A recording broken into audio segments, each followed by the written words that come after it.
The National Firearms Act was put into effect in 1934.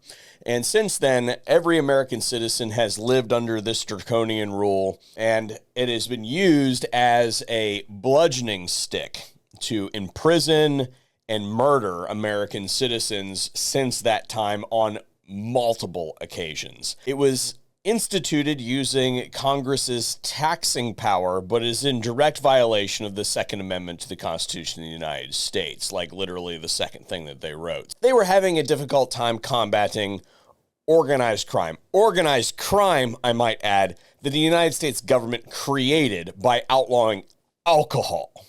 If you want to put yourself in the frame of mind of the people that came up with the National Firearms Act, they thought that making alcohol illegal was a good idea.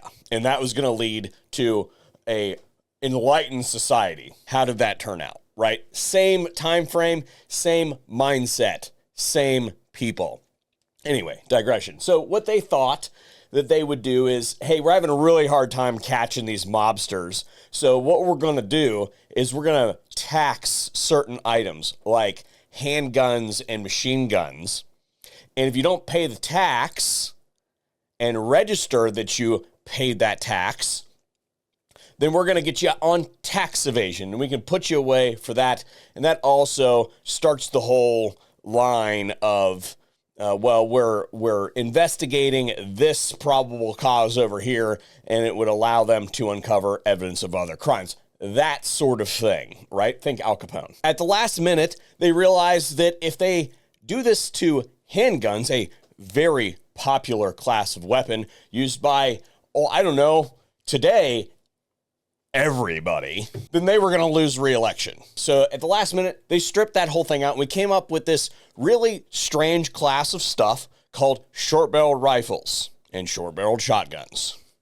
And that's how that got into the National Firearms Act. The Republicans in 2025 had an opportunity to get rid of those provisions. It was written in the bill, the one big, beautiful backstab bill. It was in there. They took it out at the last minute, and now they are trying to claim credit for trying to get rid of the National Firearms Act, even though they signed on to the continuation of a national gun registry.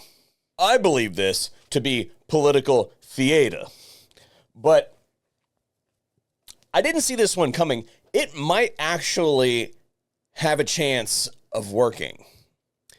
That and more after we hear a quick word from today's sponsor. Today's video is brought to you by XS Sites. I'm out here today preaching the good word of the XS Big Dot site. If you don't like the XS Big Dot site, then you're wrong.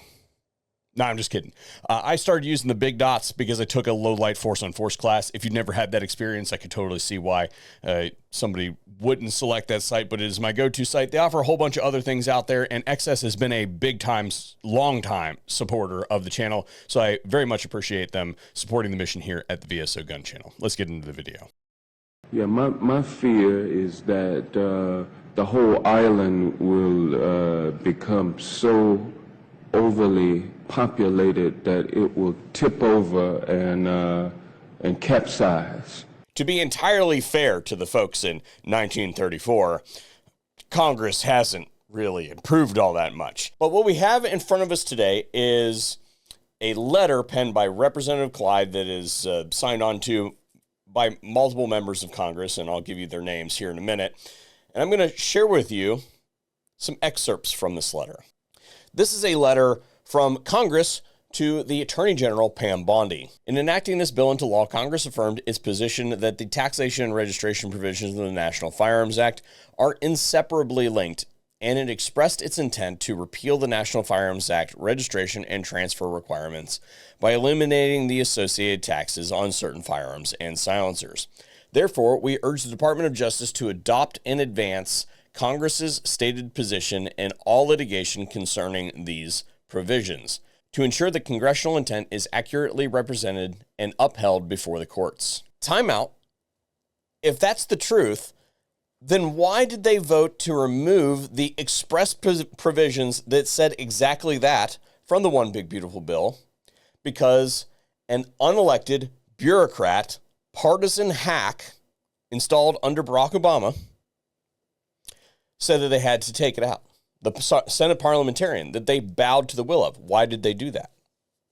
If that was their intent. The Supreme Court of the United States held that the NFA's registration provisions were supportable as an aid of Congress's proper exercise of the taxing power. The registration requirements under the National Firearms Act are, in fact, inseparably linked to its taxation provisions. Registration serves as the mechanism by which the ATF accounts for the tax paid on each firearm, identified by its serial number. The tax stamp affixed by the ATF to an NFA transfer and registration application reflects both the firearm's serial number and the amount of tax paid. Moreover, the NFA's criminal provisions pertain exclusively to the failure to pay or register the payment of the tax with the ATF. It then goes on to beat its chest over the $0 tax and all that sort of stuff. Participation trophy. As members of Congress who supported the One Big Beautiful Bill Act and participated in the legislative process surrounding Section 70436 of the Act, we wish to reaffirm that it was our intent in enacting this section to repeal the transfer and registration requirements under the National Firearms Act by eliminating the associated excise tax for certain firearms. It remains our clear intent that these transfer and registration requirements shall no longer apply to firearms now subject to a $0 tax for the reasons outlined above. What he just said is factually accurate. Okay, we've covered all this already. The reason why they put it in and the mechanism by which it operates, right? Instead of saying, hey, the whole thing is unconstitutional, can't do it, registration and taxation of a right are, no, we're just repealing the whole thing. Instead of doing that, they're saying, hey, we've reduced the tax to $0, and because we've reduced the tax to $0, you guys no longer have the constitutional impetus to register those things because nobody's paying the tax. So stop doing that. And also, when those litigative efforts, because there's multiple lawsuits about this already, the One Big Beautiful lawsuit is what it's being called, to fight this in the courts. When it comes to your desk and you have to defend it, we want you to affirm this position. Basically, don't defend. Is that going to happen? Fuck no. Absolutely not.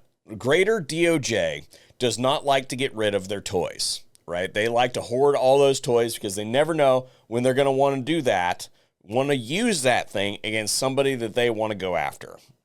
They will not let their toys go until you take it from them. That's what we said the entire time when they were trying to draft this bill and they decided to take that part out. You just look what they did to the Second Amendment. Shall not be infringed.